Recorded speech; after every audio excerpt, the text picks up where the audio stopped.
Assalamualaikum warahmatullahi wabarakatuh. Perkenalkan, saya Sri Hardina Miwanti dari kelas BK1C.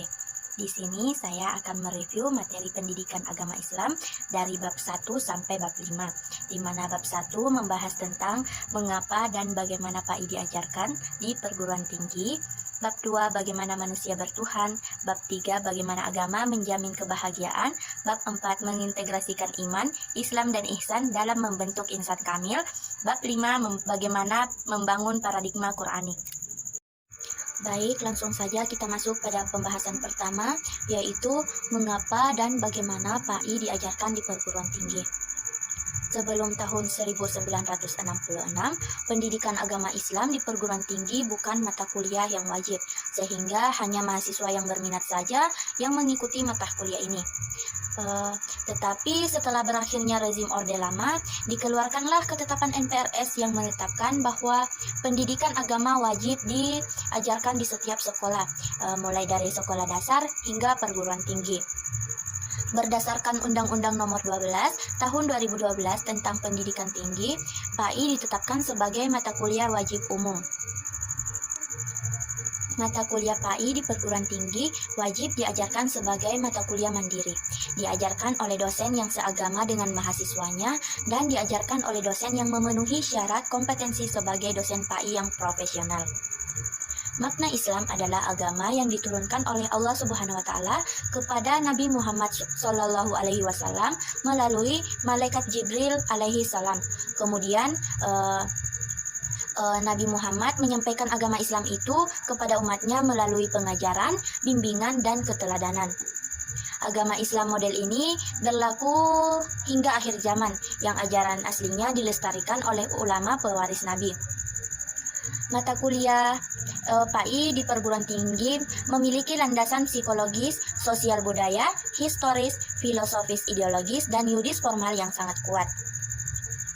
Landasan psikologis penyelenggaraan PAI di perguruan tinggi adalah bahwa manusia itu makhluk teogenetis atau teis bukan ateis, dan butuh kepada Tuhan, terutama ketika dirinya diuji dengan himpitan hidup yang sangat berat. PAI berperan menyadarkan mahasiswa agar selalu butuh dengan Tuhan. Konversi agama mengindikasikan bahwa manusia selalu kembali kepada Tuhan dan selalu mencari agama, mazhab, dan ajaran yang benar. PAI berperan menyajikan informasi yang jelas dan benar tentang agama. Tidak adanya pembelajaran PAI di perguruan tinggi akan mengakibatkan larinya para mahasiswa kepada organisasi-organisasi atau kelompok-kelompok keagamaan yang menyuguhkan kebahagiaan semu, yang justru bertentangan dengan agama, masyarakat, dan pemerintah. Secara filosofis, ideologis, dan yuridis formal, PAI di perguruan tinggi memiliki landasan yang sangat kokoh. Dasar negara dan ideologi bangsa, Pancasila, khususnya sila pertama Pancasila, yaitu ketuhanan yang Maha Esa, memayungi agama dan kehidupan bangsa yang religius. Pada Undang-Undang Sistem Pendidikan Nasional Nomor 20 Tahun 2003, Bab 2 Pasal 3 menegaskan tujuan pendidikan berkembangnya potensi peserta didik, termasuk mahasiswa, agar menjadi manusia yang beriman dan bertakwa kepada Tuhan Yang Maha Esa dan berakhlak mulia. Lalu ada juga nih pada Undang-Undang Nomor 12 Tahun 2012 tentang Pendidikan Tinggi, menegaskan bahwa pendidikan agama di perguruan tinggi merupakan mata kuliah yang mandiri yang wajib diajarkan pada program diploma dan sarjana. Nah, muncullah pertanyaan, bagaimanakah PAI diajarkan di perguruan tinggi? Nah, untuk pertanyaan ini ada dua pandangan. Pertama, menekankan pentingnya substansi materi, dan yang kedua, menekankan pentingnya proses pembelajaran. Pendapat pertama menyatakan pembelajaran PAI di perguruan tinggi perlu kaya dengan substansi. Mahasiswa harus dibekali sebanyak-banyaknya materi PAI. Dosen PAI harus menyuguhkan materi pembelajaran agama secara luas dan mendalam. Pendapat kedua menyatakan pembelajaran PAI di perguruan tinggi perlu kaya dengan proses. Nah, mahasiswa tidak perlu dibekali materi keagamaan yang banyak. Dosen PAI cukup menyuguhkan substansi materi yang paling dasar dan inti saja. Adapun pengembangannya diserahkan untuk digali oleh mahasiswa. Oleh karena itu, yang terpenting bagi dosen PAI adalah memberikan keterampilan kepada mahasiswa tentang cara-cara atau pendekatan yang paling tepat untuk memahami, mengimplementasikan ajaran agama. Sebelum memutuskan pendekatan yang lebih baik, terlebih dahulu perlu didasari bahwa sumber utama pembelajaran PAI adalah Al-Quran dan hadis. A'udzu billahi minasyaitonir rajim. Bismillahirrahmanirrahim. Wala taqfu ma laysa laka bihi ilmu. Innas sam'a wal basara wal fuada kullu ulaika kana anhu mas'ula. Dan janganlah kamu mengikuti sesuatu yang tidak kamu ketahui, karena pendengaran, penglihatan, dan hati nurani, semua itu akan dimintai pertanggungjawabannya. Baik, kita masuk pada pembahasan kedua, yaitu bagaimana manusia bertuhan. Dalam hal ini kita membahas tentang spiritual. Mengapa kita membahas tentang spiritual? Karena konsep spiritual ini termasuk landasan kebertuhanan. Secara etimologi, kata spirit berasal dari kata Latin yaitu spiritus yang berarti roh, jiwa, sukma, kesadaran diri, wujud tak berbadan, nafas hidup, dan nyawa. Para filsuf telah mengonotasikan spirit dengan kekuatan yang menganimasi dan memberi energi pada kosmos. Spiritual adalah wujud ideal akal pikiran atau intelektualitas rasional, moralitas, kesucian, atau keilahian. Dalam Muntaha tahun 2010 telah mengatakan bahwa spiritualitas kepercayaan akan adanya kekuatan non-fisik yang lebih besar daripada kekuatan diri kita, suatu kesadaran yang menghubungkan kita langsung kepada Tuhan atau suatu unsur yang kita namakan sebagai sumber keberadaan kita. Adapun pendapat lain dari Zohar yaitu spiritualitas adalah kemampuan internal bawaan otak dan jiwa manusia yang sumber terdalamnya adalah inti alam semesta sendiri. Adapun perspektif Islam mengenai spiritualitas adalah jiwa halus yang ditiupkan oleh Tuhan ke dalam diri manusia. Al-Quraisy dalam tafsirnya Lataif al-Syarat, roh memang latifah atau jiwa halus yang ditempatkan oleh Tuhan dalam diri manusia sebagai potensi untuk membentuk karakter yang terpuji. Berkat Tuhan yang dimiliki manusia karena adanya roh atau fitrah manusia. Di sini perlu dipahami pengaruh roh dalam hati tidak selamanya maksimal. Pada saat tertentu cahaya roh akan meredup, membuat hati sulit untuk menangkap kebenaran yang terpancar di alam semesta ini. Pada Quran Surah Ar-Rum ayat 30 telah dijelaskan, Bismillahirrahmanirrahim. Faqim wajhaka lid-dini hanifan fitratallahi allati fataran nasa 'alaiha la tabdila li khalqillahi dzalika ad-dinul qayyim walakinna aksaran nasi la ya'lamun. Maka hadapkanlah wajahmu dengan lurus kepada agama Islam sesuai fitrah Allah, disebabkan Dia telah menciptakan manusia menurut fitrah itu. Tidak ada perubahan pada ciptaan Allah. Itulah agama yang lurus, tetapi kebanyakan manusia tidak mengetahui. Lalu, mengapa manusia memerlukan spiritualitas? Karena ketenangan dan kedamaian merupakan kebutuhan manusia yang paling penting. Tetapi faktanya manusia modern kehilangan cara mengenali diri sendiri dan menjalani kehidupan dengan benar. Hilangnya realitas ilahi sama saja dengan kehampaan spiritual, kemajuan iptek, serta rasionalisme tidak mampu memenuhi kebutuhan manusia dalam aspek-aspek nilai transenden. Agar manusia kembali memiliki etika, moral, dan sentuhan manusiawi dalam kehidupannya, penguatan spiritual perlu pelatihan jiwa secara sistematis, dramatis, dan berkesinambungan dengan memadukan antara olah fikir, tafakur wa ta'amul, olah rasa, tazawuk, olah jiwa, riyada, dan olahraga rihla wa jihad. Tasawuf memiliki peran dalam membangun moral spiritualitas umat. Tasawuf dapat menghentikan egosentris, dorongan hawa nafsu, orientasi kepada materi yang berlebihan. Manusia dilatih untuk mengedepankan makna dan visi ilahi dalam kehidupan. Lalu di sini Ada beberapa perspektif mengenai konsep Tuhan. Pertama yaitu perspektif psikologis. Dengan adanya roh, manusia mampu merasakan dan meyakini keberadaan Tuhan dan kehadirannya dalam setiap fenomena di alam semesta ini. Ada beberapa penelitian di bidang neuroscience yang mendukung hipotesis bahwa dalam diri manusia terdapat hardware Tuhan.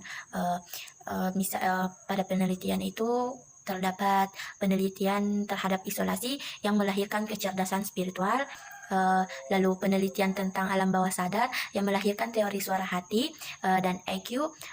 Lalu ada penemuan God spot dalam temporal di sekitar pelipis dan kajian tentang somatic marker.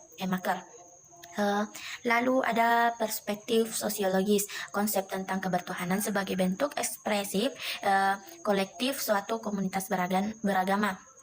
Objek dari penelitian sosiologi agama adalah masyarakat beragama. Manusia dalam hidupnya senantiasa bergumul dan dengan ketidakpastian akan masa depannya, yakni ketidakmampuannya dalam mencapai keinginan yang diharapkan, baik yang bersifat sehari-hari maupun yang ideal. Kebutuhan umat manusia dimulai dari tahap animisme, dinamisme, dan politisme, kemudian monoteisme. Selanjutnya perspektif filsafat. Pada perspektif ini terdapat pendapat dari Ibnu Rushd yang didasari oleh pengamatan atas keteraturan dan keterpaduan alam semesta. Penjelasannya yaitu fasilitas yang dibuat untuk kenyamanan dan kebahagiaan manusia, dibuat untuk kepentingan manusia menjadi bukti adanya rahmat Allah. Lalu keserasian alam seharusnya ditimbulkan oleh sebuah agen yang sengaja melakukannya dengan tujuan tertentu dan bukan karena kebetulan. Lalu ada perspektif teologis, kesadaran tentang Tuhan, baik buruk cara beragama hanya bisa diterima kalau berasal dari Tuhan sendiri. Wahyu sama dengan merupakan dasar keimanan tanpa inisiatif Tuhan. Melalui wahyunya manusia tidak mampu menjadi makhluk yang bertuhan dan beribadah kepadanya. Perspektif teologis. Dalam perspektif ini, masalah ketuhanan, kebenaran, dan keberagamaan yang dianggap sakral dan dikultuskan atau dari Tuhan sendiri melalui wahyunya. Tuhan menjadi dasar keimanan dan keyakinan umat beragama melalui wahyu, di mana manusia dapat mengenal Tuhan, manusia mengetahui cara beribadah, manusia mengetahui cara memuji dan mengagungkan Tuhan. Contohnya agama Islam yang diturunkan kepada Nabi Muhammad, yang diajarkan dan ditekankan monoteisme di tengah politisme yang terjadi di Arab. Kesimpulannya di sini, tanpa inisiatif Tuhan melalui wahyunya, manusia tidak mampu menjadi makhluk yang bertuhan dan beribadah kepadanya. Cara manusia meyakini dan mengimani Tuhan. Tuhan adalah zat yang maha transenden dan goib. Manusia hanya mampu dan merespon dan mempersepsi tajaliat Tuhan di alam semesta ini. Tajaliat Tuhan yang esa ditangkap oleh segala sesuatu, termasuk manusia, secara berbeda-beda. Hal ini yang menyebabkan keyakinan dan keimanan seseorang pun berbeda tingkatannya. Lalu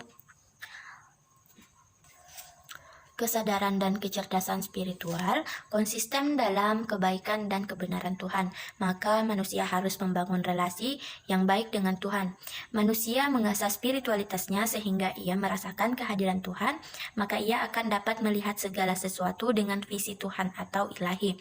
Visi ilahi dibutuhkan umat manusia, sehingga tidak ada tindak dan sikap perilaku manusia didasari dengan semangat kecintaan kepada Tuhan sebagai manifestasi kebenaran universal dan pengabdian serta pelayanan kepada sesama ciptaan Tuhan.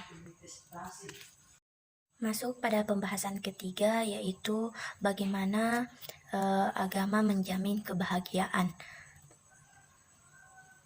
Pada Indonesia bukanlah negara Islam yang berdasarkan pada hukum-hukum Islam, karena masih banyak saudari muslim yang tidak yakin akan suatu yang telah direncanakan oleh Allah Subhanahu wa taala.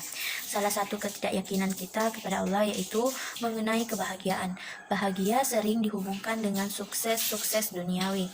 Orang meraih kekayaan, kedudukan tinggi, dan popularitas sering disebut sebagai orang yang bahagia.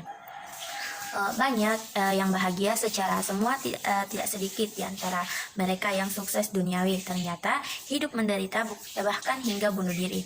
Allah Subhanahu wa taala telah menjanjikan kebahagiaan bagi umatnya yang taat kepadanya seperti ayat Tuhan kami ialah Allah. Kemudian mereka meneguhkan pendirian, mereka istiqomah, maka malaikat akan turun kepada mereka. Agama Islam merupakan istilah yang menunjukkan sikap dan sifat pemeluk terhadap Allah Subhanahu wa taala.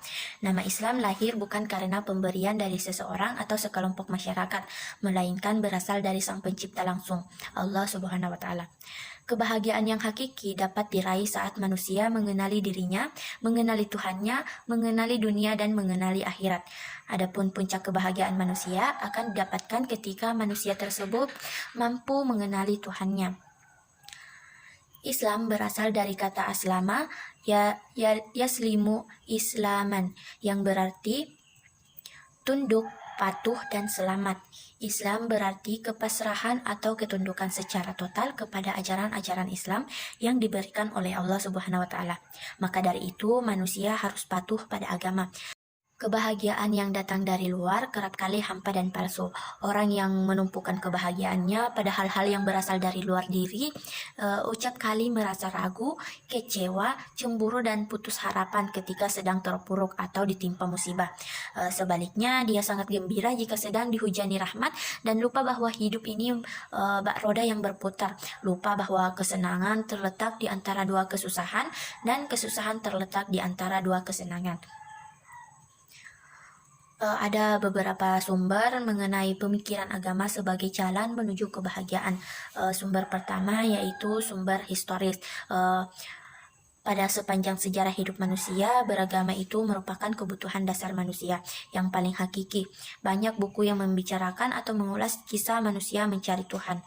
Lalu ada sumber filosofis.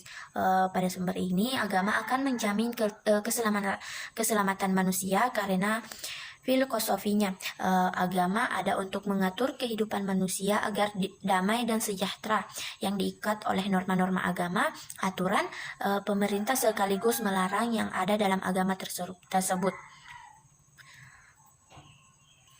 Lalu ada dari sumber sosiologis, manusia harus membutuhkan bantuan orang lain. Sebagai orang lain pun membutuhkan bantuan sesamanya. Saling membantu menjadi ciri perilaku manusia sebagai makhluk sosial.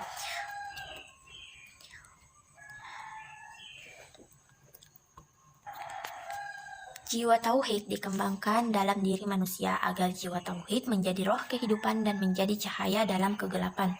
Sebuah aktivitas yang dilaksanakan mahasiswa akan bermakna kalau ada rohnya.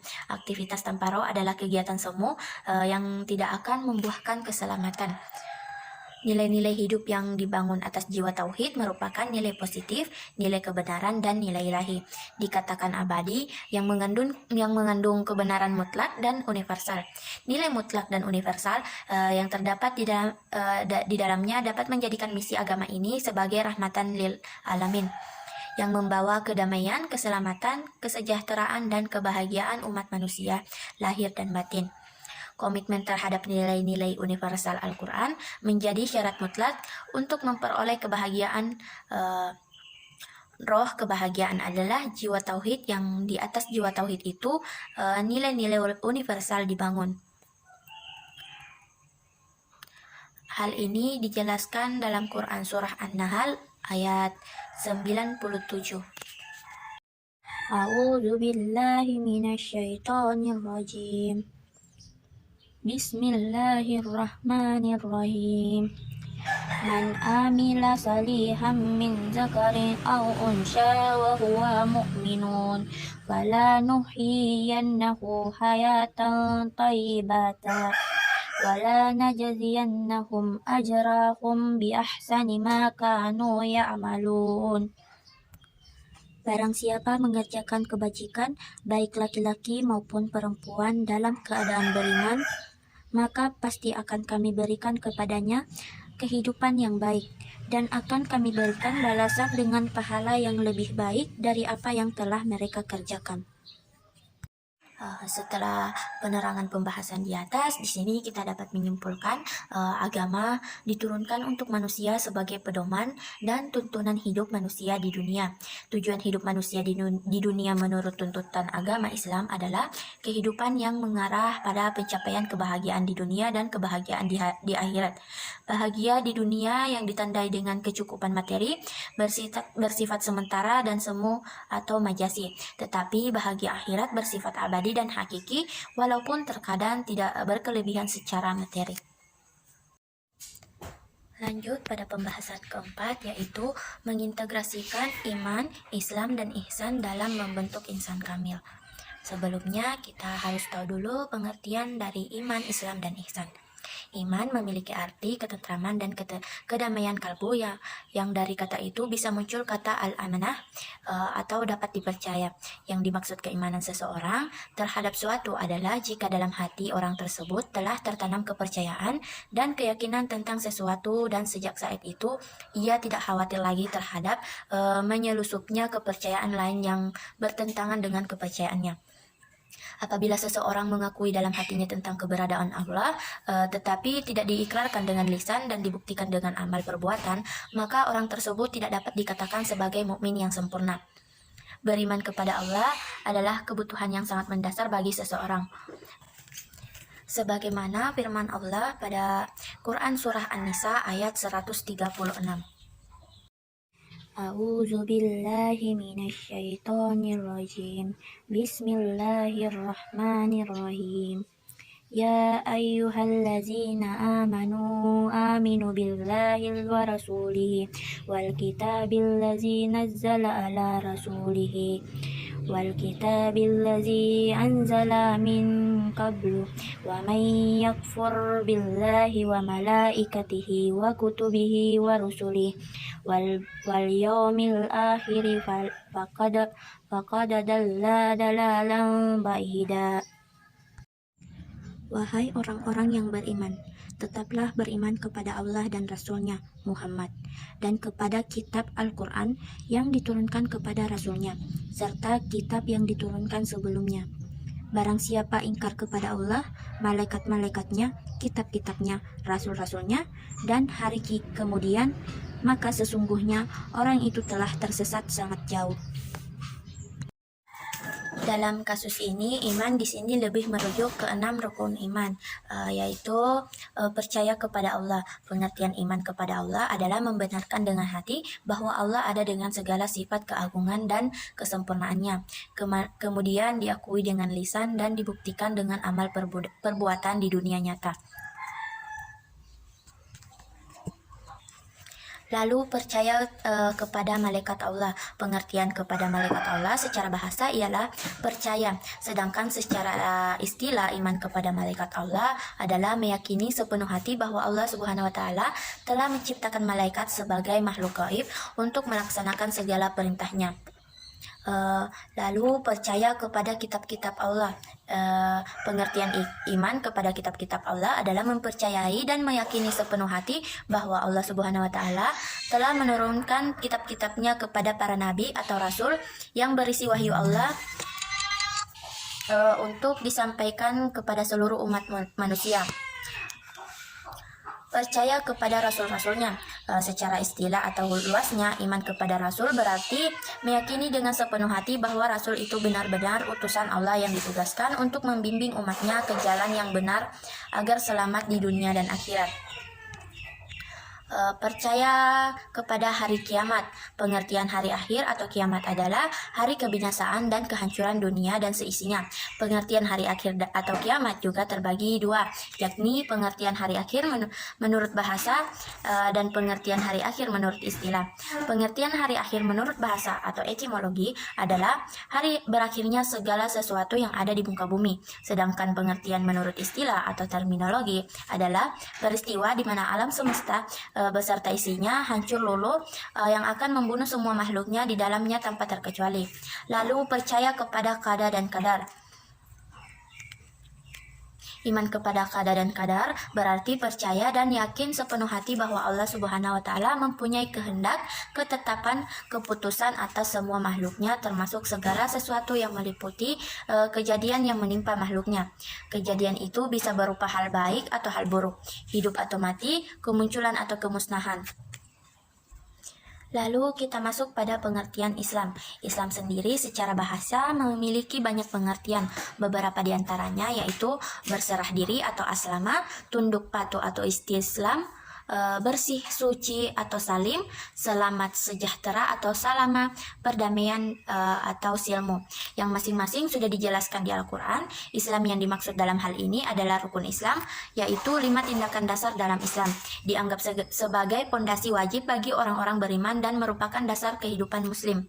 5 rukun Islam yaitu mengucapkan 2 kalimat syahadat, mendirikan sholat, berpuasa di bulan Ramadan, membayar zakat, dan naik haji bagi orang-orang yang mampu. Lalu masuk pada pengertian ihsan.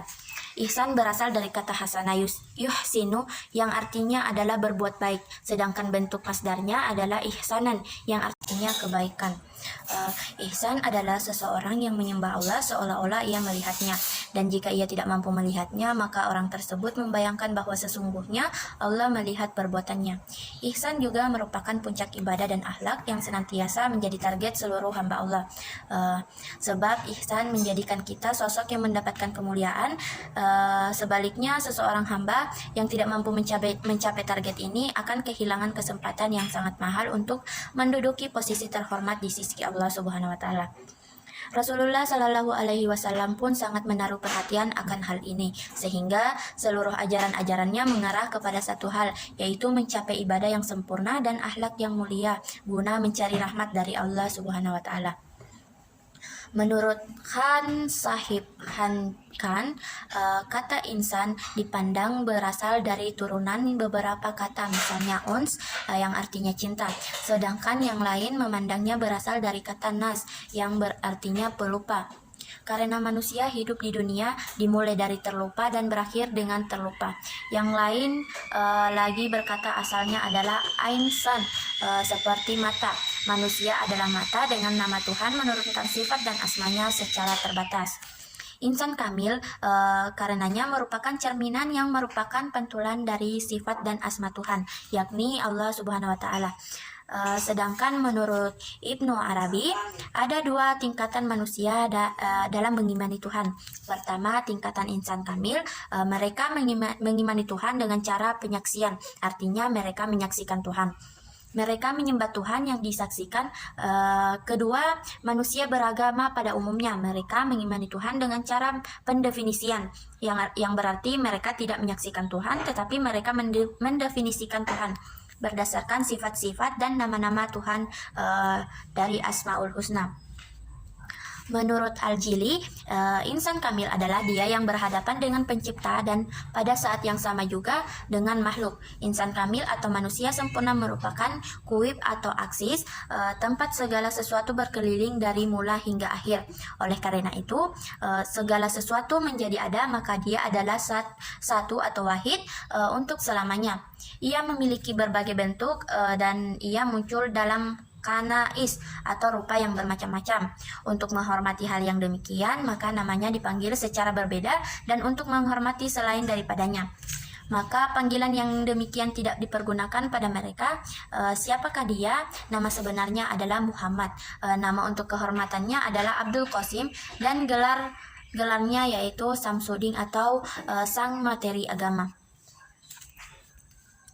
Abdul Karim Al-Jili membagi insan kamil atas 3 tingkatan, yaitu tingkatan permulaan atau al-bidayah.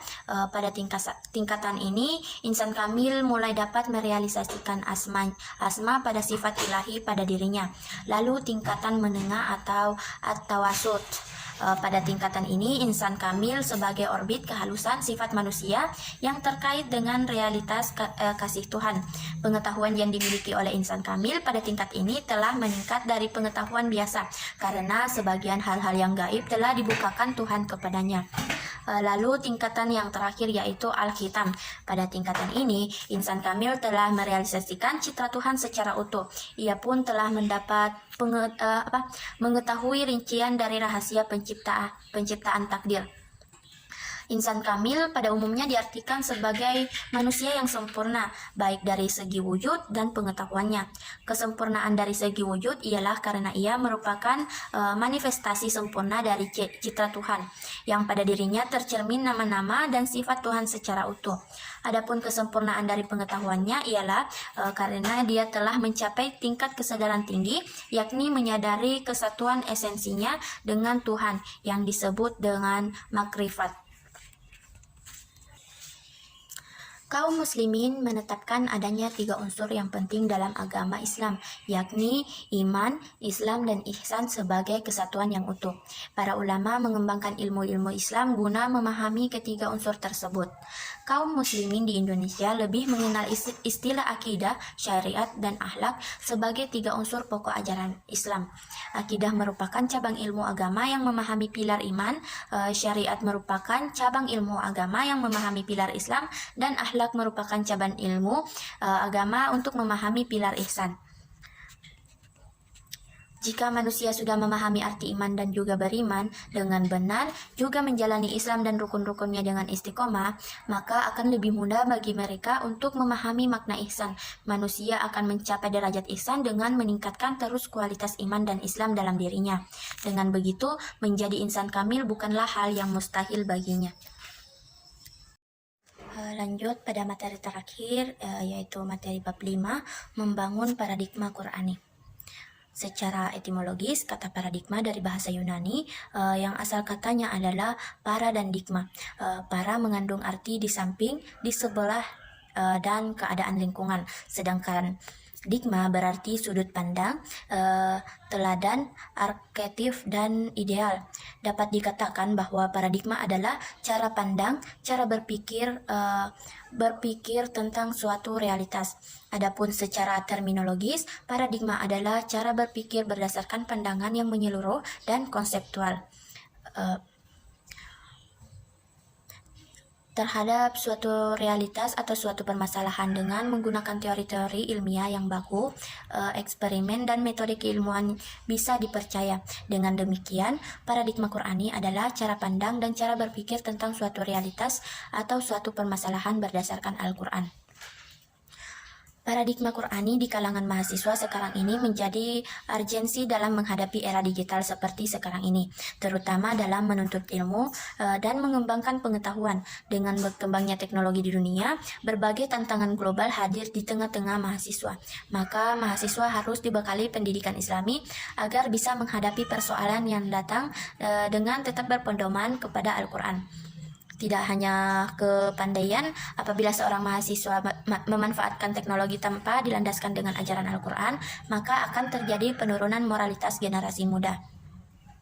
Al-Quran bagi umat Islam adalah sumber primer dalam segala segi kehidupan. Al-Quran adalah sumber ajaran teologi, hukum, mistisisme, pemikiran, pembaharuan pendidikan, akhlak, dan aspek-aspek lainnya. Adapun tujuannya ialah meluruskan akidah manusia, meneguhkan hak-hak dan kemuliaan manusia. Dalam meluruskan akidah manusia telah disebutkan dalam Quran surah An-Nisa ayat 48. A'udzu billahi minasyaitonir rajim. Bismillahirrahmanirrahim. Innallaha la yaghfiru an yushraka bihi wa yaghfiru ma duna dzalika liman yasha'u wa man yusyrik billahi faqad iftara isman azima. Sesungguhnya Allah tidak akan mengampuni dosa karena menyekutukannya, syirik, dan Dia mengampuni apa dosa yang selain syirik. Itu bagi siapa yang Dia kehendaki. Barang siapa menyekutukan Allah, maka sungguh Dia telah berbuat dosa yang besar. Dalam ayat tersebut dijelaskan hukum Islam memandang syirik sebagai suatu tindakan pidana atau jarima yang sangat terlarang. Maka dari itu, adapun secara rinci menjaga kaidah tersebut mencakup aspek-aspek antara lain menegakkan pokok-pokok tauhid, mensahihkan akidah tentang kenabian dan kerasulan, meneguhkan keimanan terhadap akhirat dan keyakinan akan adanya balasan yang akan diterima di akhirat. Dalam meneguhkan kemuliaan manusia dan hak-hak, ada 3 cakupan dalam hal ini, yaitu meneguhkan kemuliaan manusia, menetapkan hak-hak manusia, meneguhkan hak-hak duafa atau orang-orang lemah secara ekonomi. Pada zaman keemasan, Islam Al-Quran dijadikan sebagai paradigma dalam segala aspek kehidupan dan Rasulullah menjadi role model atau huswatun hasanah dalam mengimplementasikan Al-Quran dalam kehidupan sehari-hari. Rasulullah sebagai panutan dan Al-Quran dan hadis sebagai sumber ajaran yang mereka implementasikan dalam keseharian, sehingga yang tampak dalam kehidupan adalah generasi Qurani yang membawa rahmat dan berkah bagi alam semesta secara keseluruhan. Selain masyarakat Muslim menjadikan Al-Quran menjadi paradigma sebagai aspek kehidupan, faktor penyebab kemajuan pada zaman keemasan Islam adalah sikap umat Islam yang mencintai dan mementingkan penguasaan iptek. Pada abad berikutnya, sekitar pertengahan abad ke-10, muncul dua orang penerjemah yang sangat penting dan produktif, yaitu Yahya Ibnu Adi dan Abu Ali Isa Ibnu. Dari penerangan di atas tadi dapat disimpulkan bahwa paradigma Qurani adalah cara pandang dan cara berpikir tentang suatu realitas atau suatu permasalahan berdasarkan Al-Quran. Adanya kesadaran bagi keseluruh umat manusia dan umat Muslim adalah yang terpenting untuk menjaga dan mewujudkan paradigma Quran ini. Karena tanpa kesadaran dari umat Muslim ini, paradigma tidak akan terwujud dan mungkin bisa saja terjadi kekacauan bagi seluruh umat Muslim karena memang hanya Al-Quran pedoman bagi seluruh umat Muslim. Cukup sekian video dari saya, kurang dan lebihnya mohon dimaafkan. Wassalamualaikum warahmatullahi wabarakatuh.